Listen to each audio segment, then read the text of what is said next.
नमस्कार, मैं astrologer doctor Nikhil मोंगा।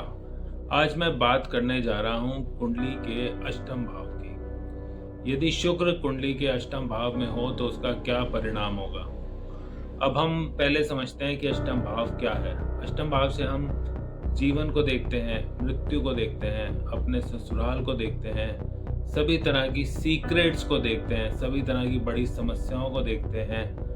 आप वहाँ से ये देख सकते हो कि अचानक से आने वाली समस्याएं क्या होंगी, अचानक से होने वाला धन लाभ, ये सारी चीजें हम देखते हैं अष्टम भाव से। अब हम बात करते हैं शुक्र की। शुक्र प्लैनेट है लग्जरी का, कंफर्ट का, धन का, प्यार का, प्रेम संबंधों का।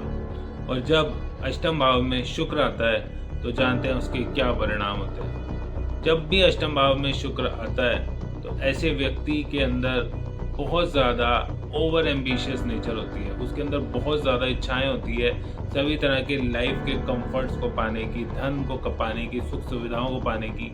ऐसा व्यक्ति गरीब परिवार में होके भी अपनी इच्छाएं बहुत ऊंची रखता है और कई बार रिसोर्सेज ना होने के कारण वो गलत दिशा में भी चले जाता है। अष्टम भाव में शुक्र आपके कहीं ना कहीं इलिसिट रिलेशनशिप को रिफ्लेक्ट करता है। ऐसे व्यक्ति के मल्टीपल रिलेशनशिप होते हैं, एक नहीं अनेक रिलेशनशिप होते हैं। ऐसे व्यक्ति के कई बार हर शहर में अनेकों रिलेशनशिप होते हैं। शादी के बाद भी ऐसे लोगों के कई मल्टीपल रिलेशनशिप रहते हैं। ऐसा व्यक्ति अपने रिलेशनशिप को जाहिर नहीं करता, दुनिया के सामने छुपा के रखता है। उसके अंदर ये कला होती है कि वो किसी को पता ना लगने दे। ऐसे व्यक्ति को बिना कमाया धन प्राप्त होता है। ऐसे व्यक्ति को अपनी पैतृक संपत्ति में अच्छा धन प्राप्त होता है, बड़ी ज़मीन प्राप्त हो सकती है, बहुत बड़ा कैश प्राप्त हो सकता है। ऐसे व्यक्ति को ससुराल से भी अच्छा धन प्राप्त हो सकता है। ऐसा व्यक्ति हमेशा ऐसे व्यक्ति की तलाश में रहेगा जहाँ से उसको आर्थिक लाभ महसूस हो। यदि इस प्रकार का योग किसी पुरुष की कुंडली में है तो उसकी पत्नी हमेशा रोगी रहेगी और उसको लेकिन पत्नी से धन लाभ, अच्छा धन लाभ होगा। ऐसे व्यक्ति को ससुराल से अच्छा धन लाभ होता है।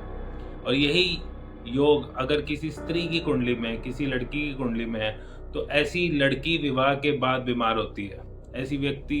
ऐसी स्त्री को विवाह के बाद कोई ना कोई बड़ी समस्या हो जाती है जो सारी उम्र उसके साथ चलती है। ऐसी स्त्री को कोई ना कोई मानसिक रोग हो सकता है या कोई ऐसा रोग हो सकता है जो गुप्त पार्ट से संबंधित हो। किसी तरह की यूट्रस से रिलेटेड प्रॉब्लम भी ऐसी स्त्री को हो जाती है।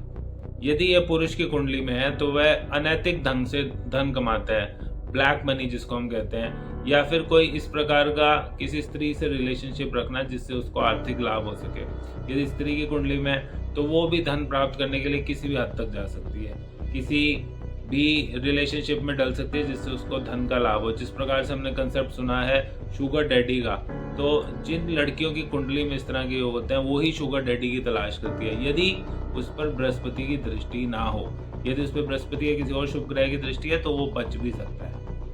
अब आपने देखना है दूसरी चीज कि उस शुक्र की जो अष्टम भाव में स्थिति है वो किस राशि में बैठा है। यदि वो 10 या 11 नंबर की राशि में बैठा है तो ये इस बात का संकेत है कि जो आप जिस व्यक्ति की तलाश कर रहे हो या जिसके साथ आपके रिलेशनशिप बनने वाले हैं या बन रहे हैं वो या तो अदर कास्ट का व्यक्ति होगा या तो दूसरे राज्य, दूसरे देश का व्यक्ति होगा, और तीसरी चीज कि वो आपसे आयु में बड़ा होगा। ऐसे महिलाओं को, ऐसे पुरुषों को अपनी उम्र से बड़े लोग ज़्यादा आकर्षित करते हैं। ऐसे लोगों को समझ नहीं आता कि वो किस दिशा में जा रहे हैं। यदि उनका शुक्र अच्छा परिणाम दे रहा हो तो ऐसा व्यक्ति ओकल्ट में जा सकता है, एस्ट्रोलॉजी में जा सकता है, स्पिरिचुअलिटी में बहुत अच्छे रास्ते पे जा सकता है। लेकिन यही शुक्र जब खराब रिजल्ट देता है तो आपको अल्कोहल का एडिक्शन दे सकता है, आपको गंदी आदतें डाल सकता है, मल्टीपल इलिसिट रिलेशनशिप में इन्वॉल्व कर सकता है। आपको पता नहीं लगेगा सही और गलत क्या है। आपकी इमेज तार तार हो जाएगी सोसाइटी में, तू लोग करेंगे लेकिन आपको समझ में नहीं आएगा। तो आप देखिए आपकी कुंडली में शुक्र कौन सी राशि में बैठा हुआ है। आप राशि लिखिए कमेंट बॉक्स में, फिर मैं आपको बताऊंगा कि उसका परिणाम राशि वाइज क्या होगा। जिन व्यक्तियों के अष्टम भाव में शुक्र स्थिति में बैठा हुआ है ऐसे व्यक्ति को महादेव के ऊपर फ्राइडे के दिन दही का लेप करना चाहिए। ऐसे व्यक्तियों को अपने चरित्र को सदैव पवित्र रखना चाहिए। ऐसे व्यक्तियों को अपोजिट जेंडर की तरफ अट्रैक्शन बहुत ज़्यादा होगा, उनको कंट्रोल करना चाहिए। लेकिन यदि आप यह सब नहीं करते तो आप शुक्र के नकारात्मक प्रभावों से नहीं बच सकते। तो ऐसी और भी जानकारी प्राप्त करने के लिए आप कमेंट बॉक्स में लिखिए कि आप किस विषय पर वीडियो चाहते हैं, मैं उस विषय पर आपके लिए वीडियो बना के दूंगा। आशा करता हूँ आज की वीडियो आपको पसंद आई होगी। धन्यवाद।